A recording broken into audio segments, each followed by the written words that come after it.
Hello guys आज मैं बात करने वाला हूँ किसी चिलर में गैस चार्जिंग किस तरह से की जाती है। इसकी कंप्लीट प्रोसेस फ़िलहाल में यहाँ पे एक सर्किट है कैरियर 30XA का सर्किट सी। यहाँ पे देखें उसका चिलर का सर्किट सी है वो लास्ट में वहाँ पे जहाँ पे मैं गैस चार्जिंग कर रहा हूँ। अभी मैं गैस चार्जिंग के बारे में आपको बताऊँ। सबसे पहले गैस चार्जिंग जब आपको किसी भी सिस्टम में करना हो तो आपका रेफ्रिजरेंट सेम होना चाहिए, सिस्टम लीक प्रूफ होना चाहिए, प्रॉपर वैक्यूम होना चाहिए। उसके बाद ही आप उस सिस्टम की गैस चार्जिंग कर सकते हैं।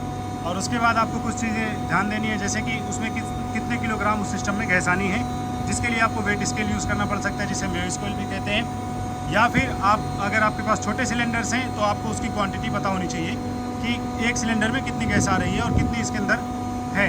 तो आप टोटल कैलकुलेट करके फिर आप गैस चार्जिंग कर सकते हैं। यहाँ पे देखिए इस सिस्टम को मैंने यहाँ पे इन दो सर्किट्स को बंद किया, सर्किट बी को और सर्किट ए को, इनके ट्रांसड्यूसर निकाल दिए मैंने, ताकि मैं इसकी पूरी गैस चार्जिंग या गैस टॉपअप जो मैं कर रहा हूँ कर सकूँ। ठीक है।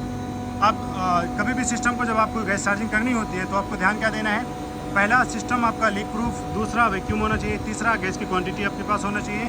अब इसके अलावा क्या ध्यान देना है, आपको ध्यान देना है ये कंडेंसर जो आपके हैं यहाँ पे, इनका बहुत बड़ा रोल है हीट एक्सचेंज में। ये प्रॉपर क्लीन होने चाहिए। कंडेंसर फैन मोटर सारे जो है ना रन होने चाहिए जब आप गैस चार्जिंग करते हैं उस कंडीशन में।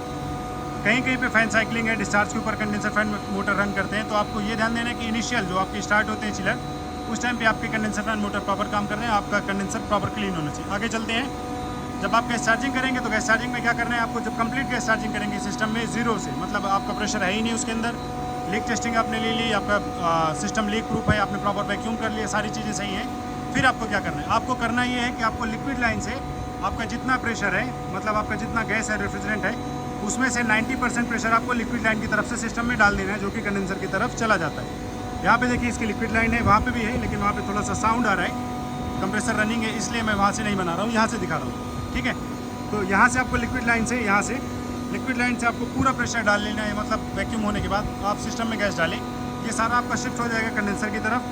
कंडेंसर की तरफ शिफ्ट होने के बाद क्या होगा, आप सिस्टम को अब रन करा सकते हैं। जब आप सिस्टम को रन कराएंगे तो सेम टाइम पे आपको गैस का प्रेशर नहीं देखना, थोड़ा देर वेट करें, एक्सपेंशन को देखें, आपका सक्शन कितना आ रहा है, एक्सपेंशन वाल्व कितना खुला हुआ है और डिस्चार्ज का प्रेशर कितना है। ये चीज़ें देखने के बाद फिर आपको क्या करना है, धीरे धीरे टॉपअप करना है गैस को। ध्यान रहे एक्सपेंशन आपकी ओपन होनी चाहिए जब आप गैस चार्जिंग करें, और कंप्रेसर को धीरे धीरे लोड पे जाने दें। थोड़ी देर तक आपको एम्पियर फिर देखने हैं और फिर आपको ये सारी चीज़ें फॉलो करनी है। आप कुछ छोटी चीज़ें हैं लेकिन काम की हैं, वो मैं बता देता हूँ आपको गैस चार्जिंग के टाइम पे।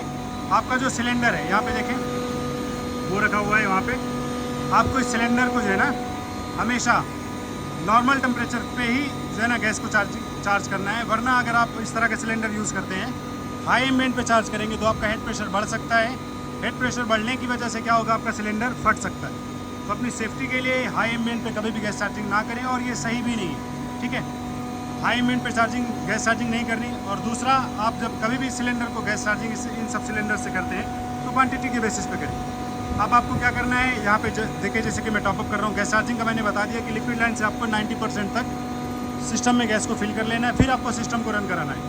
रन कराने के बाद अब आपको नोटिस करना है उसका सक्शन, डिस्चार्ज गैस का और उसका कंप्रेसर का एम्पियर, एक्सपेंशन की जो है ना कंडीशन, मतलब आपका एक्सपेंशन कितने % ओपन हुआ है। अब आगे चलते हैं। यहाँ पे देखें, आपको कनेक्ट करते टाइम की कुछ चीज़ें मैं बता रहा हूँ।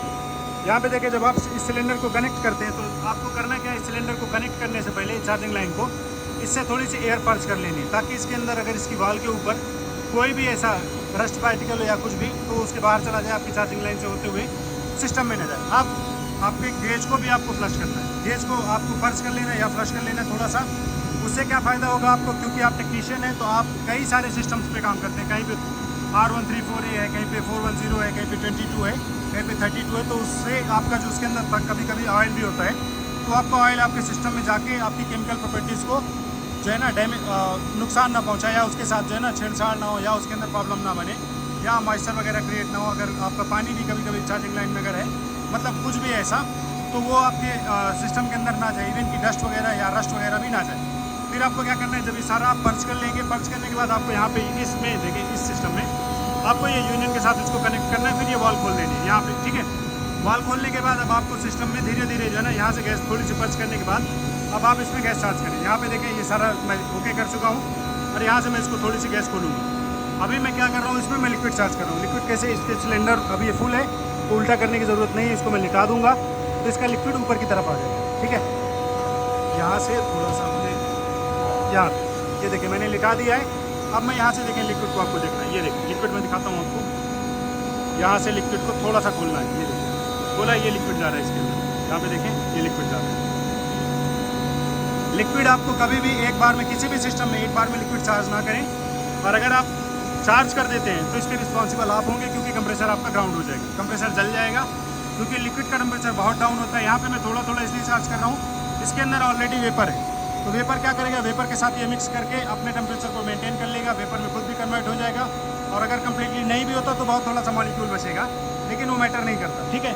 एक चीज़ और आपको ध्यान देनी है, आपने सुना होगा कि जब आप गैस चार्जिंग करते हैं तो गैस चार्जिंग के टाइम पे आपको एक्सपेंशन वाल के बबल्स देखने होते हैं, जो साइड ग्लास पे दिखेंगे। अब देखें यहाँ पे, ये देखें,